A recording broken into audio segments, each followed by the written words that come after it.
Station in my own eyes of what is happening in the city. And I've gotten a report. And she also should know that Mount Vernon has a structure. And the structure has nothing to do with personalities. The structure is that when the mayor is out of town or sick or infirmed, there's a succession. That succession puts the city council president as acting mayor until the mayor can come back.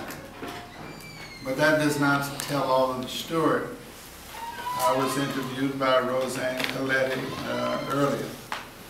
Why did you go on vacation knowing that there's going to be a storm? Why can't people get paid because you're out of town? This is not a one-man show, a one-woman show. Mount Vernon has one of the most advanced city government, with the exception of the controller, in New York State. And we utilize that. For the most part, we work together as a team because we know that this is not about one individual. It is about how you work collectively with each other. If you decide that you're more important than the collective team, then your leadership is compromised.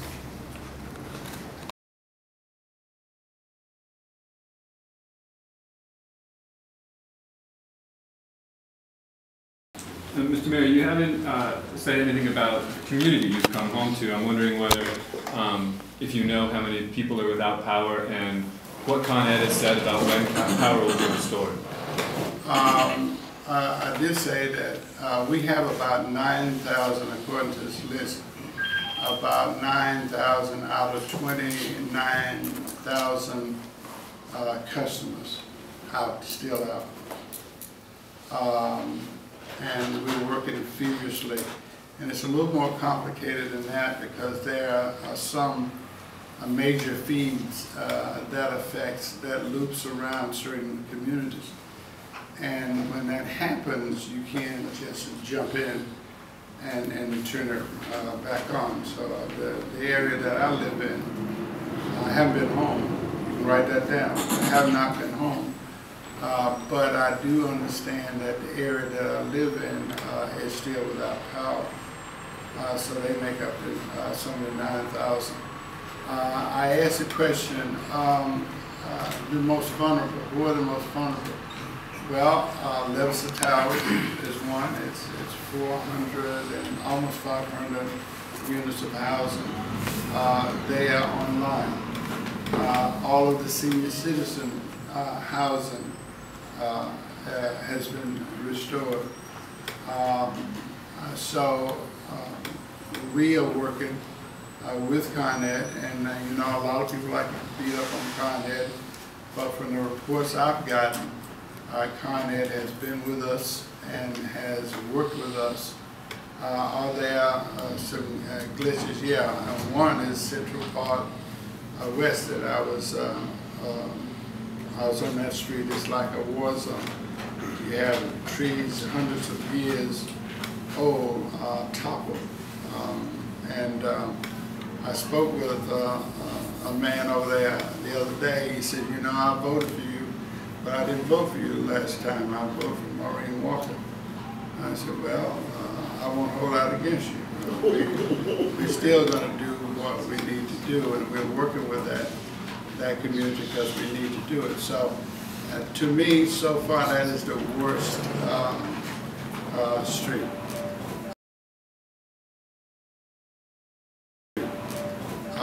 I have gotten a promise from Con Ed right on the spot when I was over there that they will be there tomorrow morning and they will be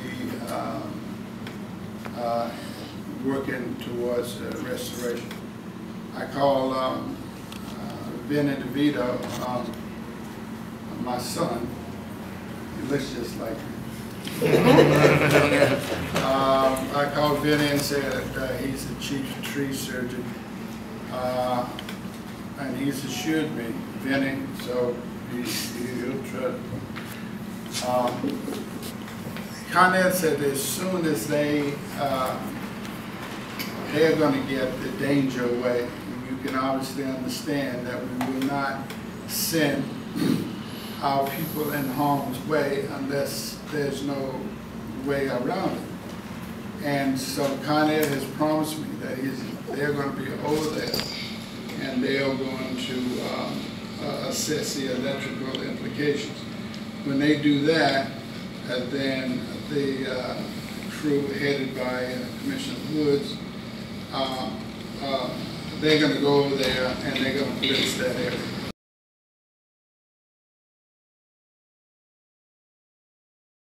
So the 9,000 people without power, again, I'd ask, when do you think they'll see power? They'll have power. Well, we don't do power. What we do is Con Ed would be the more appropriate. All I can tell you is that Con Ed and the city is working together to maximize the possibility of a restoration of service. But in your conversation with Con Ed, I have to assume that they've discussed some sort of time frame. So could you relate to people? Con Ed does not talk in that, as you can probably understand. They and anybody will not tell you that because they don't know what they're running into. But what they will tell you is that they're going to restore it as soon as possible. But what does that mean? Well, what that means is that we have to take all impediments away so they don't have any excuse not to restore it. Yes.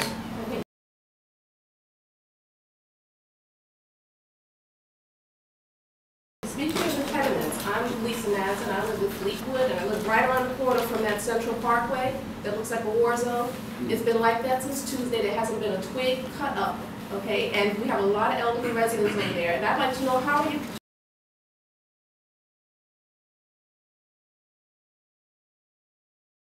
When are they going to get over there to cut up those trees? That's a city issue. But not only that, if there's an emergency for anybody in that area, they're done. A fire emergency, a medical emergency, you can't get through. I was over there today, and I guess you missed my first part. I walked the entire block. I think it's 3 blocks of devastation.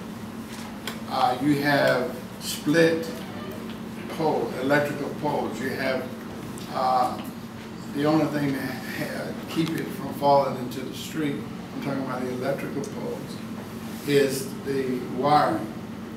Obviously that is not a good deal. You have trees that have fallen on, some of them have fallen on houses. It's not tremendous devastation from that point. Okay. But Mayor, I'm sorry. But that doesn't answer my question. Well, if you just give me some patience, then you will have your, because you missed the first part, that was the answer. Number one, my people will not go in that area with dangling wires, and I was taking you to the scenario that we have electrical poles being held up by wires.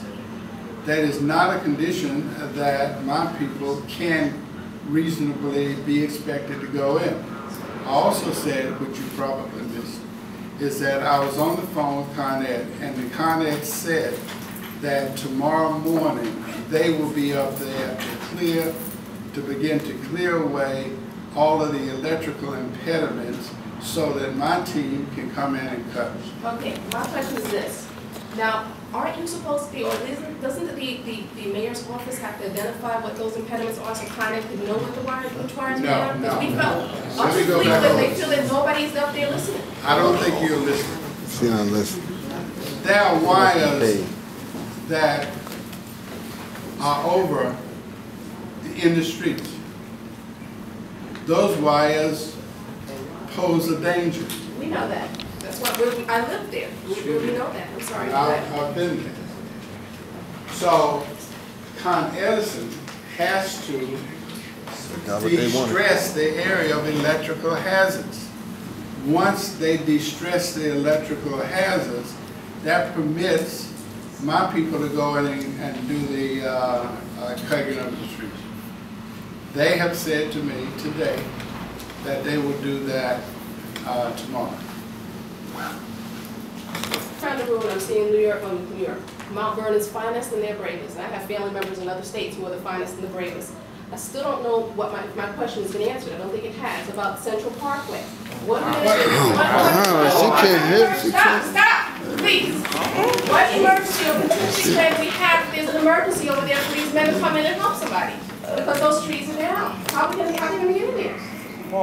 If something happens tonight, what's going to happen? Are you two together? No. Let me go through this again. You just would do it like that. So a house was burned, is that what you're saying? Because I think what my question was that it's been going on since Tuesday morning when I walked out of my house. What day? Today's Thursday, but let me finish, please, okay? Listen, I'm not trying to be disrespectful, but I really want an answer because I'm thinking that there's a situation. If I may, to answer the young lady's question, the fire department has already gone out and surveyed the area to find out how to get into the streets and out of the streets. It would be probably 20 feet or 30 feet from Devonia, where the trees are down, on one side, and on the other side of the street, it's maybe about 40 feet. We will stretch holes across it. We will get into it. Okay. Let her know who you are. Let them know who you are, please. Does that answer your question? He answered the question. He answered the question. Okay.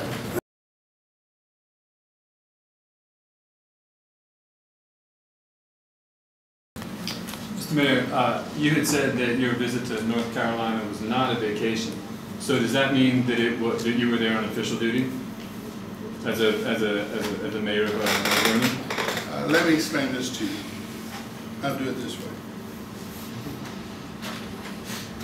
As the mayor of the city, and incidentally, and you can write this down too, on Friday, the reason I didn't go earlier is because the Asian, parts of the Asian community in Queens dubbed me the mayor of the year. Are you impressed or what?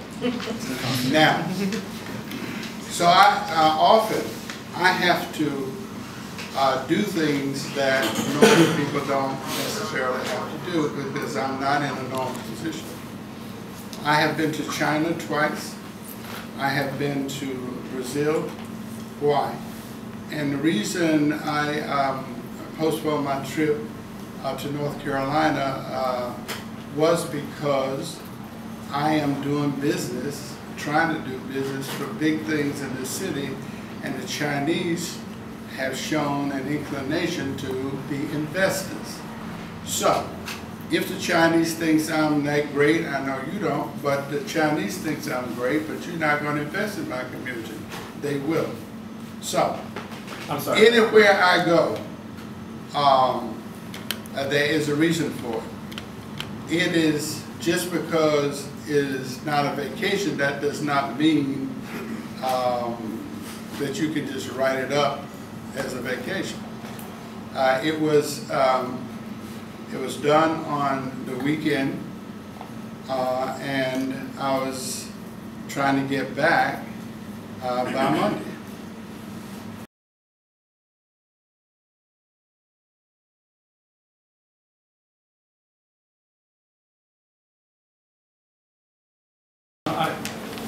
I'm sorry, I don't mean to dominate questions here, but the question was whether it was official business or vacation. I would assume it has to be one of the two. Why do you assume that? Well, you said it wasn't vacation, so then you were acting as a mayor when you went to I always, a mayor always, even when I'm not a mayor, I'm a mayor. Okay. A mayor is accorded a certain protocol. I was there with Jesse Jackson. You do know Jesse Jackson and the Congressman Towns, Adolphus Towns. They were there. And so that's what mayors do. We make contact wherever we go. So to just simply say, well, you on vacation and your city went straight to hell, it's crazy. I'm not saying it, I didn't say that. I was just asking if it were vacation or something else. It was neither. Oh, I see. And then also, could you describe what the event was, or something involved Jesse Jackson and the congressman? What did you guys do? He went to school. Right, I'm just curious, what did you do down there? Oh. Huh? Yeah, like what was the event? It was a homecoming. Oh, okay, it was homecoming for college. And then also, the people standing on either side of you told me today that they were disappointed that you left, that you hadn't canceled. Who was that? Call names. You can, on either side of you right here. And, who was it? Who was it?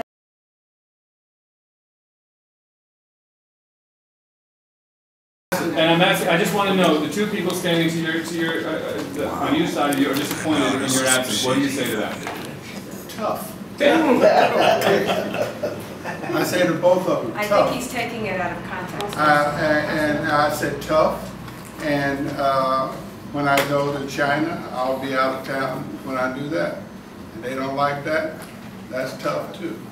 I will do what I think I need to do. I didn't just get to this office. I have been in an office and I oversaw the most magnificent sundry of development, and I will do it again.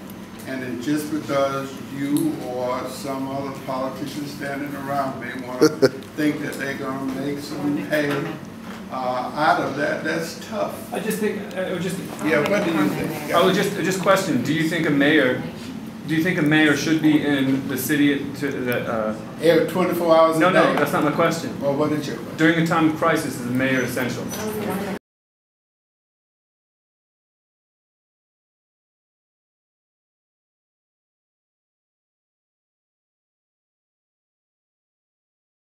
There's two mayors to death. Tommy Sharp, whom I had a lot of respect for, died at 56 years old. Augie Petrilla died in his early 60s. And the city went on. Why? Because there is a structure that permits this to happen. This is not, I told you that in Washington. This is not about Ernie Davis, but you want to make it about Ernie Davis because you want to disingenuously call attention that I was not here 24 hours a day. If you want to write an article, write the article that even though I was infirm for much of the time I was in office through gout, I had crutches and I came in here. Where were you there then? True. Right. When I don't take time off, you can look at the records and when I've been out of town. But yet you have the temerity to come here with a straight face because you were sent to do damage to my city. And you think that if you bring down the leader of the city, then that you will bring down the city. That won't happen because you're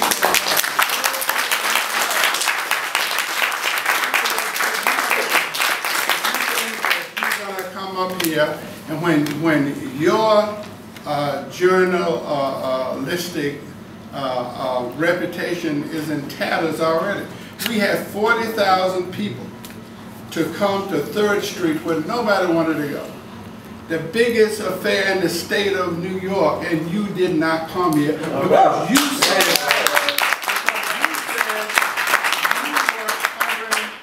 you were covering a fire in Yonkers. Now how credible is that? If you want to talk about something that is... I was there. What? I just to interrupt, I understand you're on the television, but I was there at the fire with a bunch of firefighters. Yeah, you were there for one fire. We had 40,000 people that all you like to do is talk about the negativity. Oh yes, I can predict what you're going to write. And that's why I'm so free-flowing, because I don't give a damn what you write. Because I know that I got the backing of the people. I know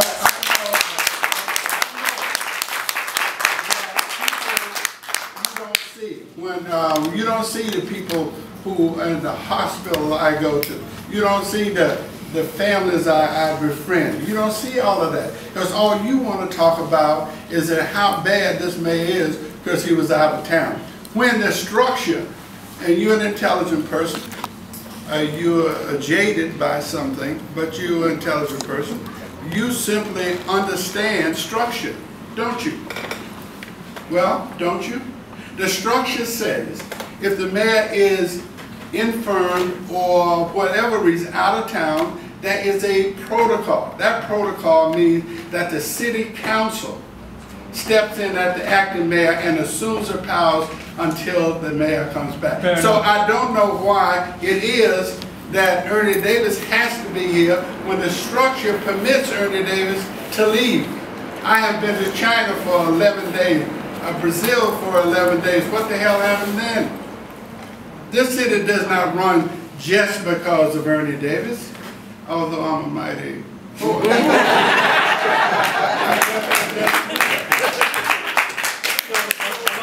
Let's talk about what we did since the storm and the positive things that happened. Do you think it was a good idea then, in hindsight, 2020, to have left the city on the eve of one of the most vicious storms in Structure. This says. I'm going to ask you. It's so tempting. Oh man. I'm going to ask you. Mayor Davis came. If Ernie Davis had his way, this storm wouldn't have happened at all. I am not God, and I don't sit on the right-hand side of God. I don't know. There have been many times, and I'm sure even in your chronological youth, you know that there have been times when people predicted a storm that did not happen. Is that true? Is that true? I imagine so, sure. Yeah. So You can imagine. you can't say that I'm so knowledgeable that I absolutely knew that this was going to happen. When did you have your meeting with emergency meeting with department heads? Thursday. So you did know it was going to happen? No. Oh. No. Oh. You played with a pro, so take it easy. Number one, I prepared my team for the worst. In the Scouts, you say, prepare for the worst, hope for the best, and take what comes. What they did, we prepared for the worst, we hoped for the best that didn't come, but we stepped up to the plate anyway.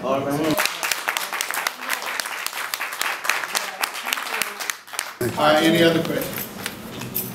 No. Yes. Good, Reverend, you call. This question, and I know you mentioned, you You said, came here to pray for me? yes, I did. I can't actually even pray for everybody. We all need prayer right now. But this question, and I know you did mention, and with Con Ed, and they couldn't give you a timetable. It's just I need some sense, and not just me, people that don't have lives, because you know we have people that need to be able to plan. Have they anticipated any time frame, say the next 2 days, 3 days before, say, the city receives total service, or do we have any time frame in any way? So that way people can plan. It's all right, listen, I need a plan for another 2 days. I need a plan for another 3 days. I really wish I could say that, but any politician that will tell you something that is that much in flux is a fool. Because anything can go wrong, and all you do is remember that lying mayor told us 2 days. It has been 4 already. I can only simply say that we are working feverishly. As you can see, all of these people come here out of concern. Even my most rabid detractors said, I must tell you, that I didn't have a lot of faith in your people. But I tell you, they were out in the street. They were, if they could disseminate flyers, they were doing that. They talked to people. They gave people information. One thing I've learned as a politician is that you don't lie to people. And as I've gotten older, I tell you directly what I'm thinking. I have no reason to lie to you. I worked very hard at this game. People trust me. I trust them. And we're going to get over this. What happens, though, at Mount Vernon is that we play the blame game as our detractors do. Now, this reporter will have you believe, take you out of all that I guarantee that what's going to happen is my personality is going to be in the next paper.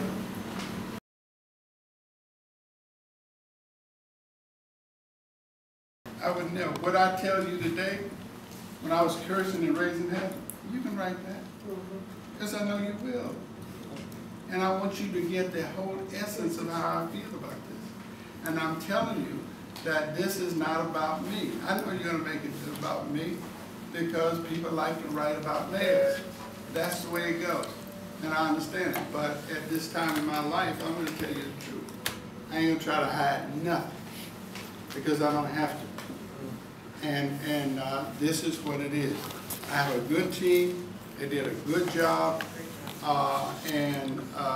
But that's not how you're going to write it. We had this conversation in Washington when I was struggling to get here. I said, this should be about how the city came together. Right.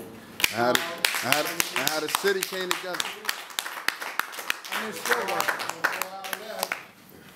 We gathered around all of the major departments, every department, and we laid out a battle plan just in case I didn't get back.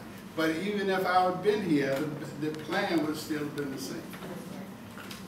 So, anybody else? That's it. Well, first of all, folks, I want to thank all of you because this is what sometimes, you know, God moves in mysterious